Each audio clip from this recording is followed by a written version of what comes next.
हरे कृष्णा। सभी भक्तों का स्वागत करना चाहेंगे हमारे साप्ताहिक भगवद गीता के 7वें अध्याय के चर्चा सत्र में। प्रारंभ करते हैं प्रार्थना से। प्रपन्न पारिजाताय तोत्र वेत्रैकपाणये ज्ञान मुद्राय कृष्णाय गीतामृतदुहे नमः। ओम अज्ञानतिमिरान्धस्य ज्ञानाञ्जनशलाकया चक्षुरोन्मिलितं येन तस्मै श्रीगुरवे नमः। नमः ओम विष्णुपादाय कृष्णप्रेष्ठाय भूतले श्रीमते भक्ति वेदांत स्वामी निति नामिने। नमस्ते सारस्वते देवे गौरवाणी प्रचारिणे निर्विशेष शून्यवादी पाश्चात्य देश तारिणे। जय श्री कृष्ण चैतन्य प्रभु नित्यानंद श्री अद्वैत गदाधर श्रीवासादि गौर भक्त वृंद। हरे कृष्ण कृष्ण कृष्ण हरे हरे, हरे राम राम राम हरे हरे। हरे कृष्णा। हमारे पिछले सत्र में हमने गीता के 7वें अध्याय के 24वें श्लोक के ऊपर चर्चा की थी। अव्यक्तम व्यक्तिमापन्नम मन्यन्ते माम बुद्धयः परम भावम जानन्तो ममाव्ययम अनुत्तमम। तो सर्वप्रथम श्लोक संख्या 16 से हमने भगवान के शरणागत 4 प्रकार के जो लोग होते हैं उनका वर्णन देखा था। उनमें ज्ञानी श्रेष्ठ होते, उसका वर्णन हमने 19वें श्लोक तक देखा था। 16 से 19, 20 से 23वें श्लोक में हमने जो लोग देवताओं की उपासना करते हैं उनके बारे में देखा था कि किस प्रकार से कामनाओं से प्रेरित लोग देवताओं की शरण ग्रहण करते हैं, लेकिन उसके पश्चात उनको मिलने वाला फल जो है वो टेम्पररी ही होता है। और उसके पश्चात कुछ लोग, ये प्रश्न पूछा गया कि फिर भी लोग फिर इस प्रकार से देवताओं की शरण क्यों ग्रहण करते हैं यदि भगवान श्रेष्ठ है। तो उनकी धारणा क्या होती है वो इस 24वें श्लोक में बताई गई थी। अबुद्धयः, बुद्धि का अर्थ होता है जिनकी बुद्धि है, अबुद्धयः जिनकी बुद्धि ही नहीं है। अबुद्धयः इस प्रकार के ये लोग मम मुझ अव्यक्तम अनुत्तमम और परम भावम को अजानन्तः, मेरे अव्यय भाव अनुत्तम भाव और परम भाव को नहीं जानते हैं। और क्या मानते हैं? अव्यक्तम व्यक्तिम आपन्नम, पहले मैं अव्यक्त था अभी मैं व्यक्ति बना हूं। आपन्न मतलब बना हुआ हूं, ऐसा माम मन्यते, मुझे ऐसा मानते हैं।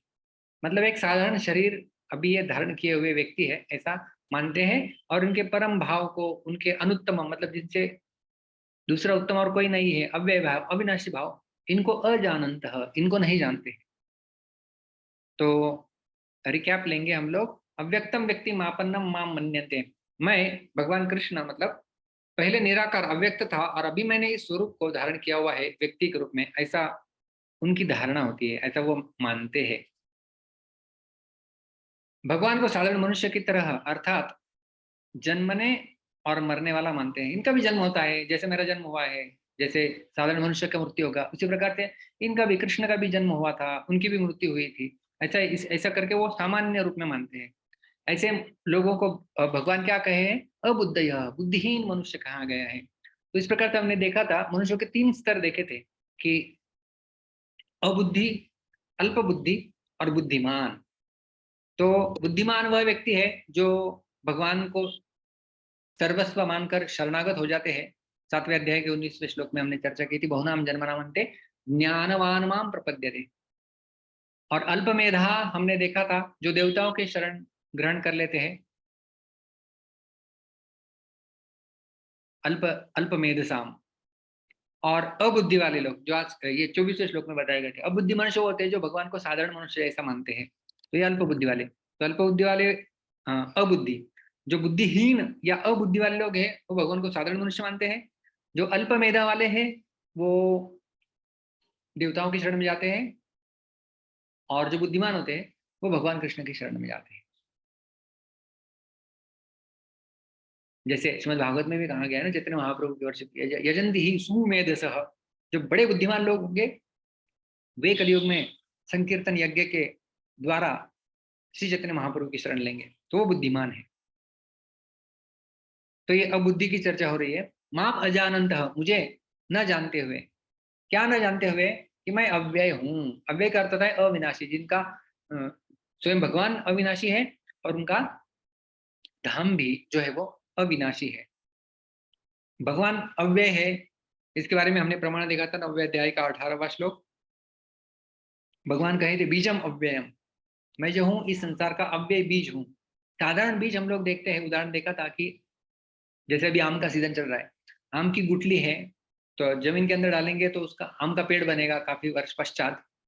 तो जो गुठली है उसका अस्तित्व मिट गया, अभी बहुत सारे आम मिलेंगे लेकिन उस मूल बीज का अस्तित्व मिट गया।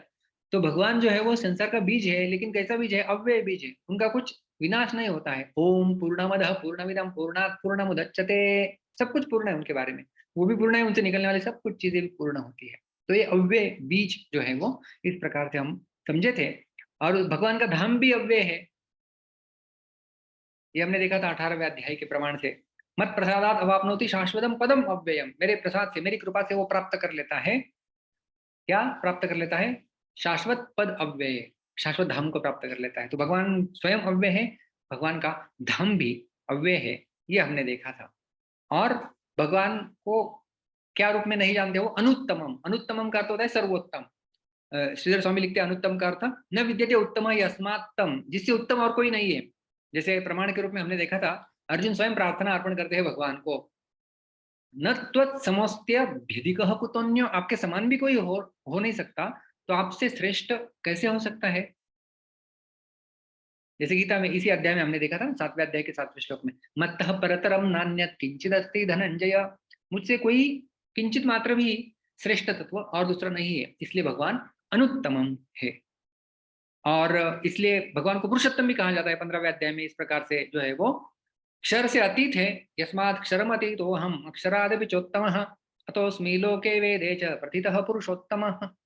तो भगवान को इसलिए लोक में और वेदों में पुरुषोत्तम कहा गया है, क्योंकि वो क्षर और अक्षर इन दोनों से श्रेष्ठ है, परे है।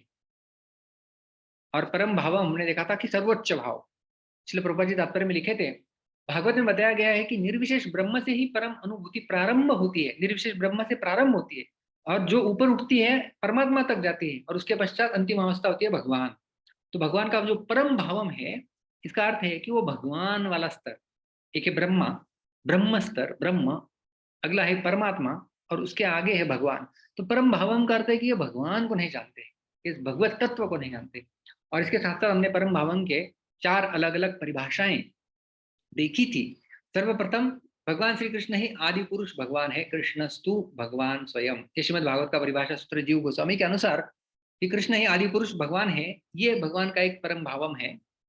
दूसरा हमने देखा था कि भगवान का शरीर सच्चिदानंद विग्रह है, ईश्वर परमः कृष्ण सच्चिदानंद विग्रह अनादिरादिर्गोविंद सर्व कारण कारणम, सर्व कारणों के कारण है भगवान, अनादि है, जिनके कोई आदि नहीं है, और वो सबके आदि है। ऐसे परम ईश्वर कृष्ण, उनका विग्रह है सच्चित आनंद वाला, ये भगवान का परम भावम है। ये साधारण पंच महाभूतों से बना हुआ शरीर नहीं है, ये स्वयं ब्रह्मा जी कहते हैं। और भगवान अजन्मा है, किंतु अवतार के रूप में आते हैं, ये हमने प्रमाण में देखा था। अजोपि सन अव्यात्मा भूतानाम ईश्वरोपि सन प्रकृतिम स्वावधिष्ठाय संभवामि आत्म मायया अजह अपि, मैं अजन्मा हूं लेकिन फिर भी अवतार लेता हूँ। और अवतार किस लिए लेते हैं? वो एक भगवान का परम भाव है कि भगवान भक्तों के ऊपर अनुग्रह करने के लिए मनुष्य रूप में आते हैं। अनुग्रहाय भक्तानां मानुषं देहमास्थितः भजते तादृशी क्रीड़ा या श्रुत्वा तत्परो भवेत्। अनुग्रहाय भक्तानां, भक्तों के ऊपर कृपा करने के लिए इस मनुष्य रूप का उन्होंने स्वीकार किया हुआ है, और इस प्रकार से वो लीला करते हैं। जो भी कोई उन लीलाओं को श्रवण करेगा या श्रुत्वा तत्परो भवेत्, वो भगवान की भक्ति में लग सकता है। तो ये भगवान का जो है वो परम भाव है। और जो लिंक हमने देखी थी, जो देवताओं के उपासक से लेके ये 24वां श्लोक आया था, तो मेरे स्वरूप को, परम भावम को न जानने से, जानते नहीं है इसलिए देवताओं की उपासना में लग गए, और उत्पत्ति विनाशील पदार्थों की कामना में लग जाने से बुद्धिहीन मनुष्य मेरे से विमुख हो गए। तो ये हमने पिछले सत्र में देखा था। तो वास्तव में हमने 24वें श्लोक में देखा कि बुद्धिहीन मनुष्य मेरे सर्वोत्तम अविनाशी परम भाव को न जानते हुए मनुष्य की तरह ही शरीर धारण करने वाला मानते हैं। तो प्रश्न उठता है कि ये भगवान को साधारण मानते हैं, इसकी वजह मूल कारण क्या है? क्या कारण है जिसकी वजह से वो ऐसा साधारण मानते हैं? उसका उत्तर भगवान श्री कृष्ण 25वें श्लोक में देते हैं। भगवान कहते हैं, नाहं प्रकाशः सर्वस्य योगमाया समावृतः मूढ़ोऽयं नाभिजानाति लोको मामजमव्ययम्। तो इसका हम लोग पद विभाग और संधि देखेंगे। हाँ प्रभु जी, हरे कृष्णा। हर एक शब्द प्रणाम। को आप सभी को दो दो बार जो है वो उच्चारण करना है। मैं प्रतिनिधित्व के रूप में दैविक को अनम्यूट किया है। हरे कृष्णा। हाँ प्रभु जी, दंडवत प्रणाम। न न न न अहम अहम अहम।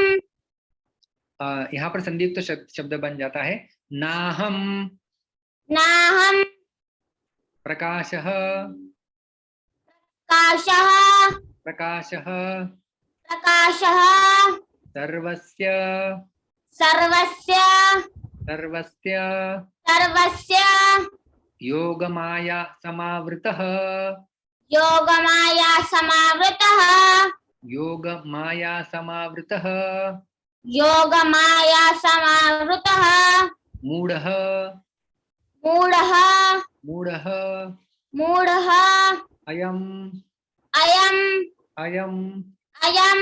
संधि बन जाती है, विसर्ग का ओत्व में परिवर्तन हो जाता है।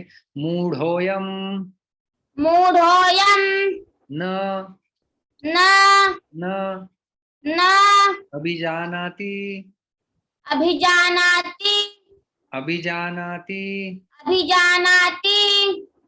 अकह सवर्ण दीर्घ सूत्र से यहाँ पर अ और न की संधि होती है।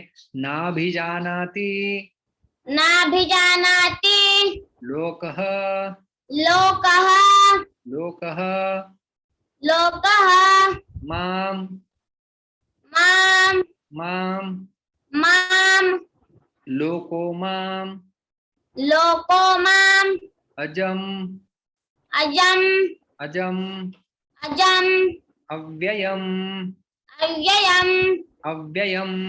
अव्ययम। और कोई भी उच्चारण करना चाहते हैं तो हैंड रेज कर सकते हैं। संपूर्ण श्लोक एक एक पाद के साथ।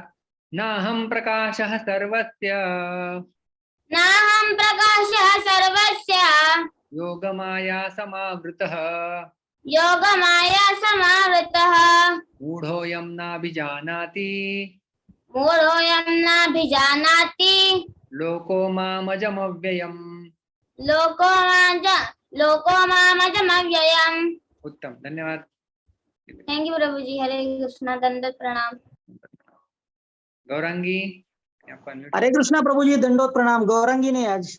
अच्छा, पंकज प्रभु, ठीक है, आप बोलिए। नाहं प्रकाशः सर्वस्य नाहं प्रकाशः सर्वस्य योगमाया समावृतः योगमाया समावृतः मूढ़ोऽयं नाभिजानाति मूढ़ोऽयं नाभिजानाति लोको मामजमव्ययम्। लोको मामजमव्ययम्। धन्यवाद। हरे कृष्णा प्रभु जी, दंडोत प्रणाम।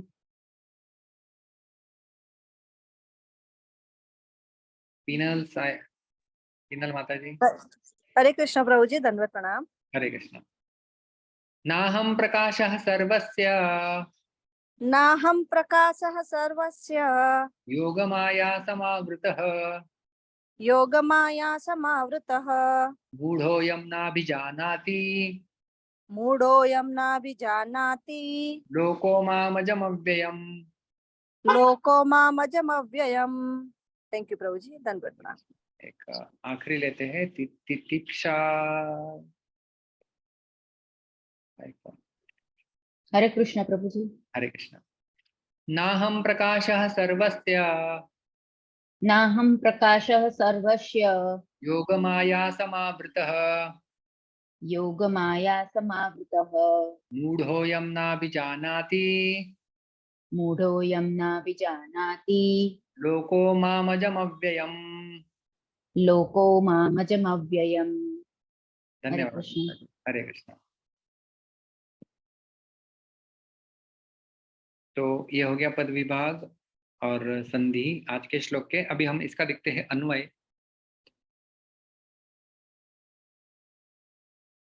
योग माया समावृतः, इसका अर्थ है कि योग माया से आवृत।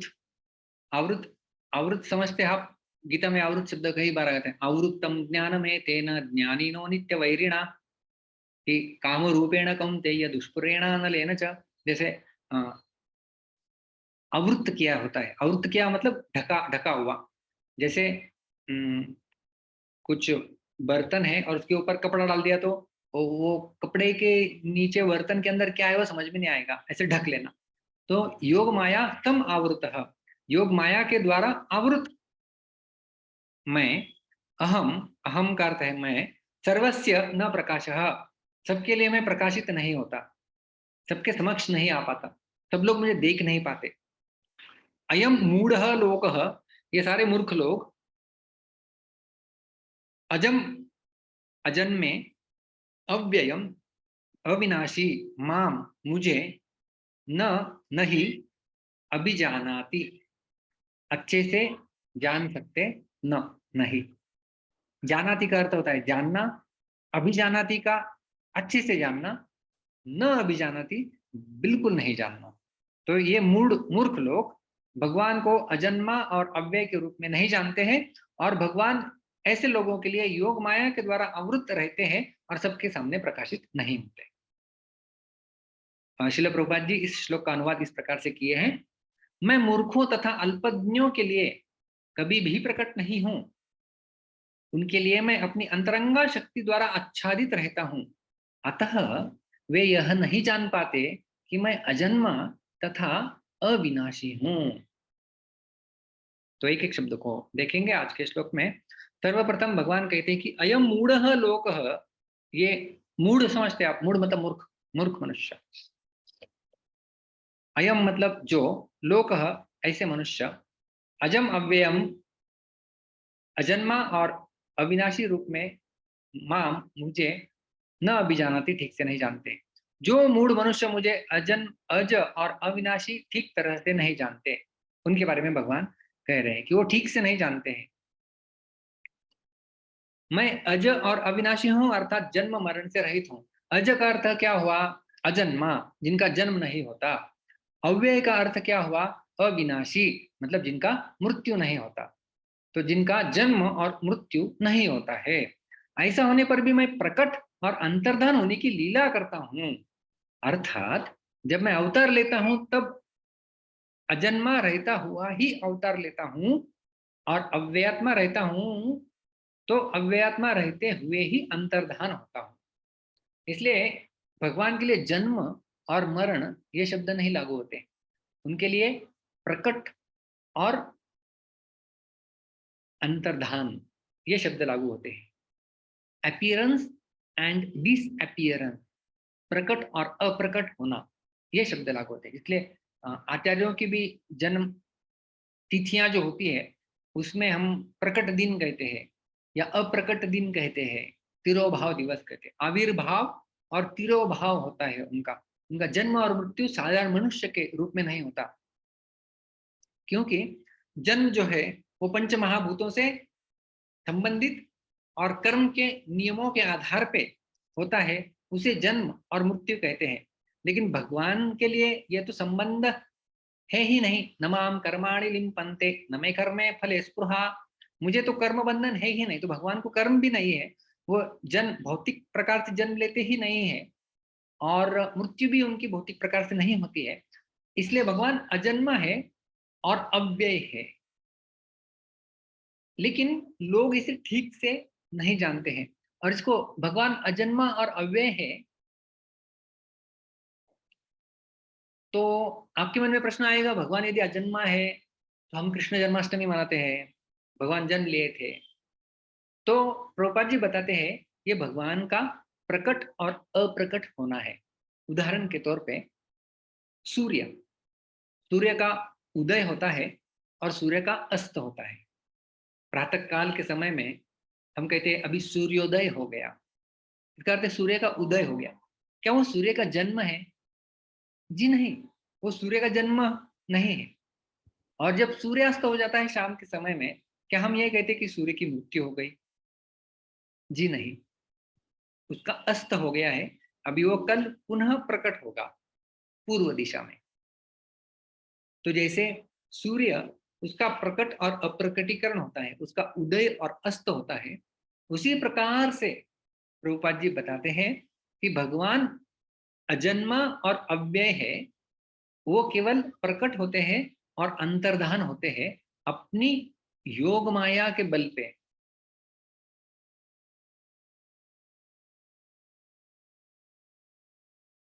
तो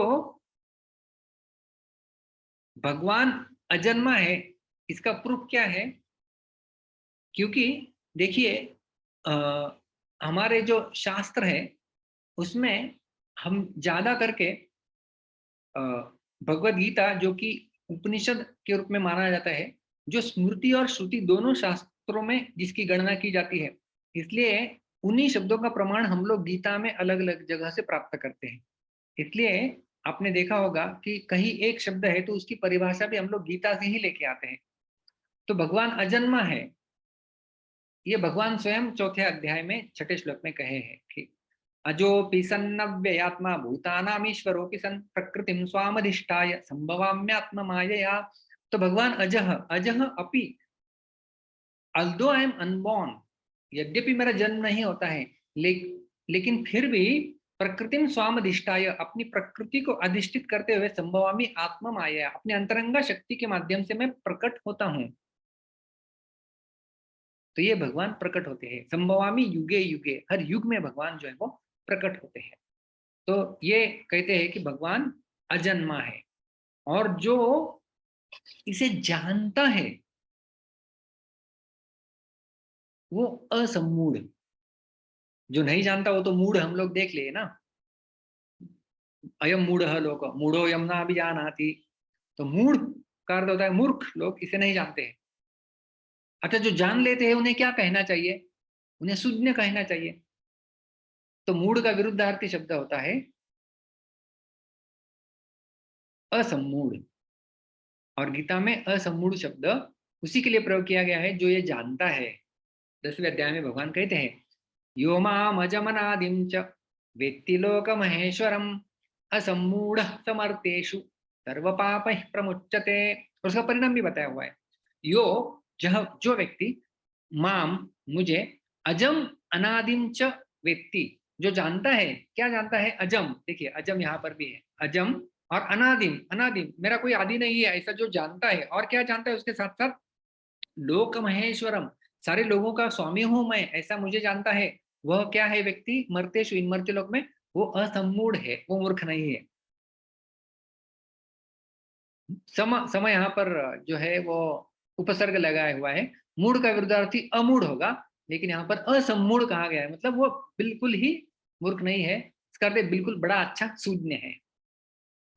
समर्थेषु सर्व पापै ही प्रमुच्यते। यो माम व्यक्ति, जो मुझे इस प्रकार से जानता है, वो सारे पापों से मुक्त हो जाता है।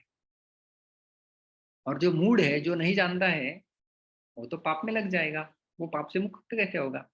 तो ये हो गया असमूढ़, जो जानता है भगवान को, ये अजन्मा अनादि अव्यय है, सर्वलोक महेश्वरम। और जो नहीं जानता वो तो मूढ़, वो आज के श्लोक में भी देखा, और गीता के 9वें अध्याय में भी भगवान उसे मूढ़ कहते हैं। अवजानन्ति मां मूढ़ा मानुषीं तनुमाश्रितं परम भावमजानन्तो मम भूत महेश्वरम। बिल्कुल एग्जैक्टली 7वें अध्याय के कुछ 4-5 श्लोक और 9वें अध्याय के एग्जैक्ट वर्डिंग हमें मिलते हैं। अवजानन्ति मां मूढ़ा, अवजानन्ति, जानन्ति का अर्थ होता है जानना, अवजानन्ति का अर्थ होता है नहीं जानना। मां मूढ़ा, मुझे ये मूर्ख लोग नहीं जानते हैं। और मुझे क्या मानते हैं? मानुषिम तनुमाश्रितम, ये तो मनुष्य के रूप में साधारण इनको मान लेते हैं।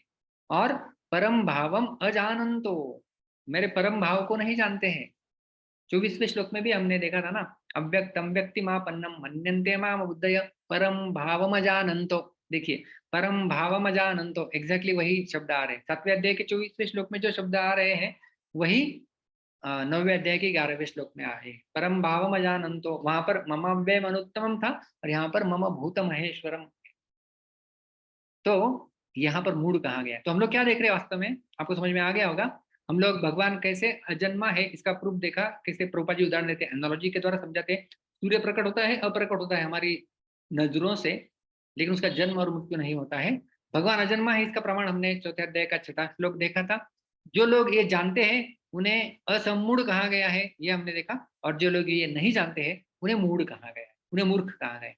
तो ये लोग मूर्ख है जो जानते ही नहीं है कि भगवान अजन्मा है, जिनका जन्म नहीं होता, और वो अव्यय है, इनकी मृत्यु भी नहीं होती। जो ये लोग नहीं जानते हैं वो मूढ़ है, वो मूर्ख है। और उनकी मूर्खता का प्रकटीकरण भी हमारे सामने होता है, क्योंकि भगवान अव्यय है। अव्यय का अर्थ क्या हुआ? इनएग्जॉस्टिबल। अव्यय का अर्थ होता है कि अविनाशी, जिनका कोई विनाश कर ही नहीं सकता। तो ये मूर्ख लोग क्या करेंगे? उनका विनाश करने का प्रयास करेंगे। चलो जाके इनको मारते हैं। उदाहरण के रूप में यदि आपको देखना है तो ऐसी बड़ी बड़ी मंडली है जो मूड के लिस्ट में आती है। क्या आप इन चित्रों को पहचान सकते हैं? हु कैन टेल मी, कौन से चित्र है यहाँ पर? कौन कौन मूर्ख है? उन मूर्खों के नाम बताने आपको। यस दिव्य कृष्णा, हाँ प्रभु जी। पहला चित्र क्या है? ये पहले इसमें ना, पहले पिक्चर में पूतना है जो कि कृष्णा को मारने के लिए आई थी। जी कृष्णा, उन्होंने अपने कृष्णा बॉडी जब पे केवल 6 दिन के थे उस समय पूतना मारने के लिए आई थी। बिल्कुल सही। फिर वो तृणावर्ता आए थे जो कि उनको बहुत ही ऊपर लेके चले गए थे कि मैं उसको ऊपर लेके जाऊं और उसको इधर लेकर वर्लविंड डीमन ऐसा। हाँ, वर्लविंड डीमन तृणावर्त आए थे और तृणावर्त बिल्कुल ऊपर आके उन्होंने नीचे पटकना चाहा और वो कृष्ण को मारना चाहते थे। और आखिरी चित्र कौन सा है? लास्ट में बकासुर है जो कि कृष्णा को ये कंस ने उसको भेजा, मतलब सारे तीनों को तो कंस ने ही भेजा था। तो वही बकासुर को भी उसने भेजा था ताकि हो जाए कृष्णा को मार डाले। जी जी, थैंक यू। थैंक यू प्रभु जी। हरे कृष्णा, दंडवत प्रणाम। तो ये अलग अलग जो है वो डीमंस है, ये असुर है। इसलिए हम लोग असुर कहते हैं। क्यों हम लोग असुर कह रहे हैं? क्योंकि कृष्ण स्वयं बोल रहे हैं ये मूढ़ है, मूर्ख लोग हैं। ये कृष्ण को अविनाशी नहीं जान रहे हैं, इसलिए ये कृष्ण का विनाश करने के लिए आए हैं। और वास्तव में क्या हो गया? उनका स्वयं का ही विनाश हो गया। और मैंने तो यहाँ पर केवल 2-3 असुरों को केवल दिखाया हुआ है, लेकिन ऐसे ये इनकी बड़ी श्रृंखला है। फिर अघासुर ले लो, कितने सारे है। कालिया ने भी मारने का प्रयास किया था। ये सारे लोग भगवान को छल किया करते थे। केशी ले लो, जो भगवान को मारना चाहते हैं, भगवान का विनाश करना चाहते हैं, वो लोग मूढ़ लोग हैं। क्योंकि वो माम अजम अव्ययम ना भी जाना थी, वो जानते ही नहीं कि मैं अजन्मा हूं और मुझे मुझे कोई मार ही नहीं सकता। तो ये जानते नहीं है। ये न जानना इनका दोष है। तो फिर कोई है जो जानता है, असम्मूढ़, ठीक है, उसका तो गुण हमें पता चल गया, वो असम्मूढ़ है कि वो जान सकता है। लेकिन कैसे कैसे कोई जान सकता है? तो भगवान स्वयं उसका उत्तर दिए हैं गीता में ही। भक्त्या माम अभिजानाति यावान यश्चास्मि तत्वतः ततो माम तत्वतो ज्ञात्वा विशते तदनंतरम। भक्त्या माम अभिजानाति, देखिए ये अभिजानाति और ये अभिजानाति यहाँ पर जो आज का श्लोक हम लोग चर्चा कर रहे हैं 7वें अध्याय का 25वां श्लोक, यहाँ पर न अभिजानाति, ये मुझे नहीं जानते हैं ठीक से। और यहाँ पर भक्त्या का अर्थ होता है भक्ति के द्वारा। यहाँ पर तृतीया विभक्ति का प्रयोग किया गया है। भक्ति भक्ति हम सब लोग जो जानते हैं, भक्ति का अर्थ होता है भगवान की भक्ति जो हम लोग करते हैं। तो जब भक्ति के द्वारा कहना है संस्कृत में, तो उसकी तृतीया विभक्ति होगी भक्त्या। जैसे मैं हाथ हाथ से यदि कुछ बोतल धारण करता हूं हाथ से, तो मैं कहूंगा हस्तेन कुपिम धारयामि। हस्त से मैं इस बोतल को पकड़ा है। तो हस्तेन कहा जाएगा, मतलब हाथ से, हाथ के द्वारा। तो जिसके द्वारा होता है, तो भक्ति के द्वारा, इसलिए भक्त्या। भक्त्या, भक्ति के द्वारा क्या हो सकता है? माम अभिजानाति, कोई व्यक्ति मुझे बिल्कुल ठीक से जान सकता है। और ततो माम तत्वतो ज्ञात्वा, इस प्रकार से मुझे जानने के पश्चात विशते तदनंतरम वो दिव्य दिव्य रसों में प्रवेश कर सकता है। और भी श्रीमद् भागवत में इस प्रकार से वर्णन आता है कि केवल और केवल भक्ति के द्वारा ही जो है वो हम लोग भगवान को इस प्रकार से जान सकते हैं। 11वें स्कंद में आता है, भक्त्या हम एकया ग्राह्य श्रद्धयात्मा प्रिय सताम भक्ति पुनाति मन निष्ठा स्वपाकानपि संभवात। भक्त्या, देखिए पुनः एक बार, भक्त्या, भक्ति के द्वारा, अहम, मैं, एकया ग्राह्य, केवल भक्ति के द्वारा मैं ग्राह्य हूं, मतलब मुझे जाना जा सकता है। कैसे, क्यों क्यों क्यों ऐसा है? क्योंकि श्रद्धे आत्मा प्रिय सताम, क्योंकि जिस व्यक्ति की मेरे ऊपर श्रद्धा होती है वो मुझे प्रिय होता है। और भक्ति जो है, जो जो व्यक्ति इस प्रकार से मन निष्ठा, मुझ में निष्ठा रखता है, भक्ति ही पुनाति, भक्ति उस व्यक्ति को शुद्ध कर देती है। और कौन से स्तर वाले व्यक्ति को भी शुद्ध कर सकती है भक्ति? स्वपाकान अपि संभवात, कोई व्यक्ति कुत्ते को, मांस को खाने वाला है, उसको भी शुद्ध कर सकती है भक्ति। तो भक्ति इतनी बड़ी है, लेकिन हम कितने भी नीचे रहे तो भी वहां से हमें ऊपर उठा सकती है। और वो व्यक्ति भी भगवान को जान सकता है, वो मूढ़ से असमूढ़ तक जा सकता है भक्ति के द्वारा। तो ये जो है वो यहाँ पर भगवान कृष्ण बताए हैं। अगला है योग माया समावृतः अहम सर्वस्य न प्रकाशः। जैसे मैंने आवृत कहा था आपको, आवृत मतलब ढका हुआ, कोई चीज ढकी हुई है। समावृतः का अर्थ होता है, सम उपसर्ग लगाया गया है, सम आवृतः, समावृतः। समावृतः का अर्थ है कि बिल्कुल अच्छे से ढका हुआ। और पर्दा कौन सा है, कौन सा कर्टन है? योग माया समावृतः, योग माया के द्वारा ढके हुए हैं। जैसे कुंती महारानी प्रार्थना करते हैं, माया जवनिका छन्नम, माया, वही वही वही जो योग माया है उसके द्वारा ढका हुआ, अपनी योग माया से आवृत मैं सबको प्रत्यक्ष नहीं होता हूँ। अहम सर्वस्य न प्रकाशः, मैं सबके सामने प्रकट नहीं होता हूँ।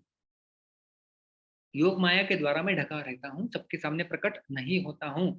जो मेरे को अज अविनाशी नहीं मानते, प्रत्युत मेरे को जन्म मरने वाला मानते हैं, उनके सामने मैं अपनी योग माया में छिपा रहता हूँ और सामान्य मनुष्य जैसा ही रहता हूँ। सामान्य, वो लोग मनुष्य भगवान को सामान्य मनुष्य मान लेते हैं, और भगवान भी वैसे सामान्य के रूप में ही उनके साथ बर्ताव करते हैं, पेश आते हैं। परंतु जो मेरे को अज अविनाशी और संपूर्ण प्राणियों का ईश्वर मानते हैं, मेरे में श्रद्धा विश्वास रखते हैं, उनके भावों के अनुसार मैं उनके सामने प्रकट होता हूँ। तो जो भगवान को अज अविनाशी और सबके स्वामी मानेंगे, यो माम अजम अनादिम च वेत्ति लोक महेश्वरम असमूढ़ समर्थेषु सर्व पापे प्रमुच्यते। उस भगवान जो है वो जो श्रद्धा रखता है, उनके ऊपर उनका जो भाव है, उसी भाव में उनके साथ जो है वो आदान प्रदान करते हैं, उनके सामने प्रकट होते हैं। तो भगवान की जो योग माया है वो बिल्कुल विलक्षण और अलौकिक है। मनुष्यों का भगवान के प्रति जैसा भाव होता है, उसके अनुसार ही वे योग माया समावृत भगवान को देखते हैं। जैसा भाव है हमारा, उसी भाव के साथ भगवान आदान प्रदान करते हैं। इसका प्रमाण कोई बता सकता है? जैसा हमारा भाव होता है, उसी भाव में हम भगवान हमारे साथ आदान प्रदान करते हैं।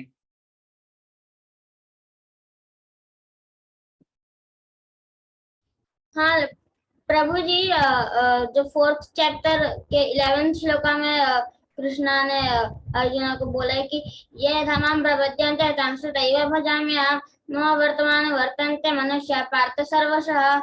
तो मतलब जो मेरे से जैसे वे में रेसिप्रोकेट करता है, मैं उससे उस वे में उसके साथ रेसिप्रोकेट करता हूँ। जी बिल्कुल, धन्यवाद। थैंक यू प्रभु जी। ये यथा माम प्रपद्यन्ते, जो जिस भाव में प्रपद्यन्ते, प्रपद्यते का अर्थ होता है शरणागति, जो जिस भाव में मुझे शरणागत होता है, तांस तथैव भजाम्यहम्, मैं उसके साथ उसी प्रकार से आदान प्रदान करता हूँ। कोई यदि 30% शरणागत होगा भगवान से, तो भगवान 30% आदान प्रदान करेंगे। कोई 50% हुआ तो भगवान 50% करेंगे, कोई 70% हुआ तो भगवान 70%, और कोई 100% होता है तो भगवान भी 100% उसी प्रकार से करते हैं। तो ये है, ये यथा माम प्रपद्यन्ते तां तथैव भजामि। और जो जिस भाव में, ये तो प्रतिशत की बात तो देख ली, जो जिस भाव में कोई यदि भगवान को अपना पुत्र मानेगा तो भगवान उसके पुत्र के रूप में आ जाएंगे, जैसे माता यशोदा, नंद इत्यादि। यदि कोई भगवान को अपना मित्र मानेगा, है मेरे मित्र, तो फिर भगवान उनके मित्र बन जाते हैं, जैसे सुबल, मधुमंगल, स्तोक कृष्ण इत्यादि। यदि कोई कहेंगे कि भगवान हमारे पति के रूप में आए, प्रियकर माने, तो गोपियां। तो इस प्रकार से अलग अलग रसों में भी भगवान जो है वो लोगों के साथ आदान प्रदान कर सकते हैं, करते हैं। और इसका सर्वोत्कृष्ट उदाहरण, जैसा जिसका भाव है वैसा उसे भगवान का दर्शन होता है। इसका सुंदर उदाहरण श्रीमद् भागवत के दशम स्कंद में आता है। जब भगवान श्री कृष्ण अभी प्रवेश कर रहे हैं, उन्होंने आपको पता होगा कंस ने अक्रूर जी को भेजा था मथुरा से, क्षमा करना, वृंदावन से मथुरा लेके आने के लिए कृष्ण को। और कृष्ण आए थे और सारे मथुरा शहर देखने के पश्चात उन्होंने उस रंग भूमि में वहां पे उन्हें बुलाया था, और कुवल्ला पीड़ नाम का उन्होंने हाथी रखा हुआ था। तो भगवान ने उस हाथी का वध कर दिया था, और उस हाथी का वध करने के पश्चात उस रंग भूमि में बलदेव जी और कृष्ण दोनों प्रवेश करते हैं। और जब प्रवेश करते हैं तो सारे वहां पर जो उपस्थित लोग थे, तो किस व्यक्ति ने भगवान को किस रूप में देखा, तो 10 अलग अलग प्रकार के लोगों ने भगवान को 10 अलग अलग रूपों में वहां पर देखा। इसका बहुत सुंदर वर्णन सुखदेव गोस्वामी करते हैं। मल्लानाम शनिर्नृणाम नरवरः स्त्रीणाम स्मरो मूर्तिमान, गोपानां स्वजनो सतां क्षितिभुजां, शास्ता स्वपित्रो शिशुः, मृत्युर्भोजपते विराड विदुषां तत्वं परम योगिनां, वृष्णीनां परदेवतेति विदितो रंगम गतः साग्रजः। रंगम गतः, रंग भूमि में जा रहे हैं, किसके साथ? भगवान श्री कृष्ण। स अग्रज, अग्रज का अर्थ होता है बड़ा भाई, अनुज का अर्थ होता है छोटा भाई। तो साग्रज, अपने अग्रज, अपने बड़े भाई के साथ रंगम गतः, रंग भूमि में भगवान प्रवेश करते हुए किसने किस रूप में देखा? सर्वप्रथम मल्लानाम अशनी, मल्ल मतलब जो रेसलर्स, जो फाइट करने वाले थे सारे वहां पर, शल तोशल इत्यादि, उन्होंने अशनी का अर्थ होता है लाइटनिंग बोल्ट। उन्होंने जैसे मानो कोई बीज, चमकीली हुई बीज उनके ऊपर गिर रही है, इस प्रकार के देखा। नृणाम नरवरह, वहां पर जो मनुष्य पुरुष मंडली थे उन्होंने नरवरह, नरों में सर्वश्रेष्ठ, बेस्ट ऑफ द मेल्स, उस रूप में उन्होंने देखा। स्त्रीणाम स्मरो मूर्तिमान, स्त्रियों ने मानो कामदेव व्यक्तिगत रूप में मानो आए हुए हैं, इस प्रकार से भगवान को अनुभव किया। गोपानाम स्वजनों, वहां पर जो गोप गण थे उन्होंने अपने एक सगे संबंधी के रूप में, स्वजन के रूप में उन्होंने वहां पर देखा। असताम क्षितिभुजाम शास्ता, असत जीवन जीने वाले, क्षितिभुजाम ऐसे राजाओं ने भगवान को शास्ता, पनिशर, चास्टाइजर, दंड देने वाले के रूप में देखा। स्वपित्रो शिशु, और उनके माता पिता ने, ये तो मेरा बच्चा है छोटा, इस रूप में देखा। मृत्युर्भोजपते, जो भोजपति थे मतलब राजा कंस, इन्होंने उनको व्यक्तिगत मृत्यु के रूप में देखा। मृत्युर्भोजपते विराड विदुषाम, और जो अबुद्धि वाले लोग थे उन्होंने केवल ये मानो एक भगवान का विकराल रूप है, उस रूप में देखा। तत्वम परम योगी नाम, और योगियों ने, वहां पर जो कोई योगी थे उन्होंने भगवान को एक परम सत्य के रूप में देखा।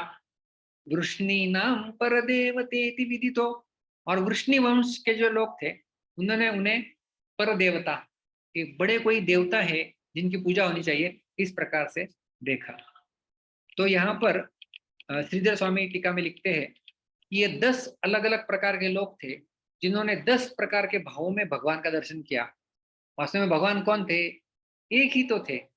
बलराम जी और कृष्ण रंग भूमि में प्रवेश कर रहे थे, उन रंग भूमि में प्रवेश करने वाले भगवान को वहां की महिलाओं ने अलग देखा, पुरुषों ने अलग देखा।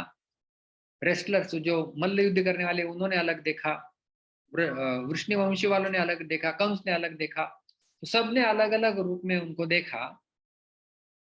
जिस भाव से वो लोग देख रहे थे उसी भाव में भगवान उन्हें दिखे।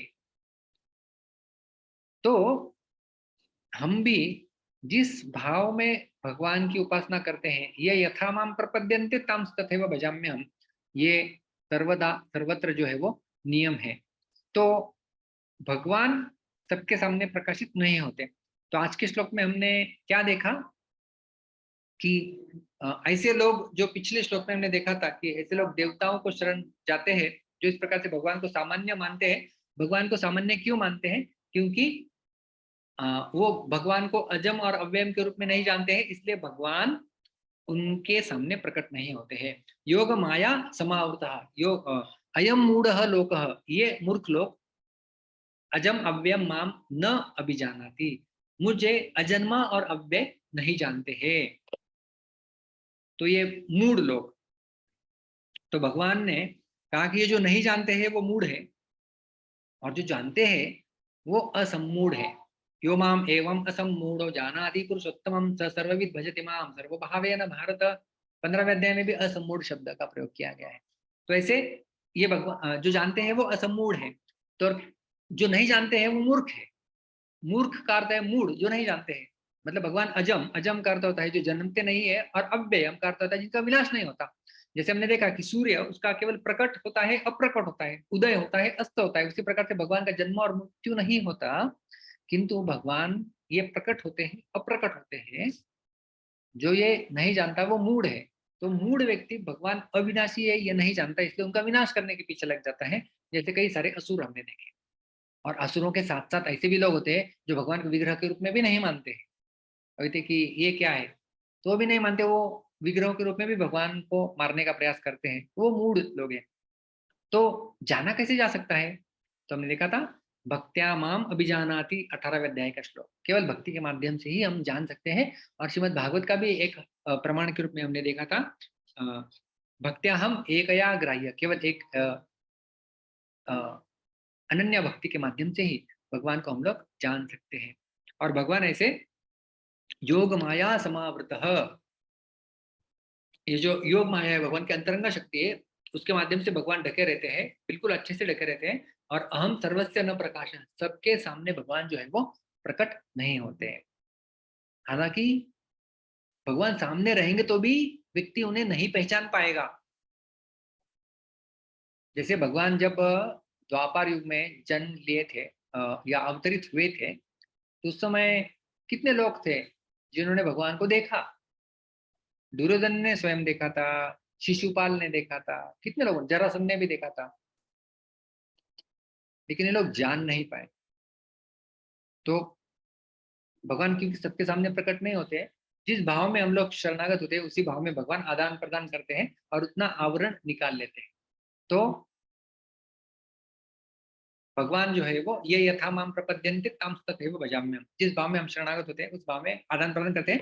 और किस प्रकार से हमने श्रीमद् भागवत के आधार पे भी देखा कि भगवान श्री कृष्ण जब उल्लापीड़ असुर का वध करके रंग भूमि में प्रवेश किए थे, तो अलग अलग लोगों ने उन्हें अलग अलग रूप में जो है वो देखा था। तो यहाँ पर हम लोग विराम लेंगे, और हमारा अगला अगला श्लोक आएगा कि ये तो पर्दा हमने देखा, एक पर्दा है आवृत, योग माया समावृत, एक पर्दा है, पर्दे के माध्यम से ढका गया है। तो ये मोबाइल है, यहाँ पे इसको ढका गया है, तो ये आवरण है। तो हम लोग उस आवरण के माध्यम से नहीं देख पाएंगे, लेकिन क्या वो मोबाइल भी हमें नहीं देख पाएगा? मोबाइल तो निर्जीव वस्तु है। तो भगवान के बारे में भी कहे कि ये आवरण हमारे ऊपर है या भगवान के ऊपर है, हम भगवान को नहीं देख पा रहे योग माया समावृतः के कारण, ये मूढ़ लोग खास करके।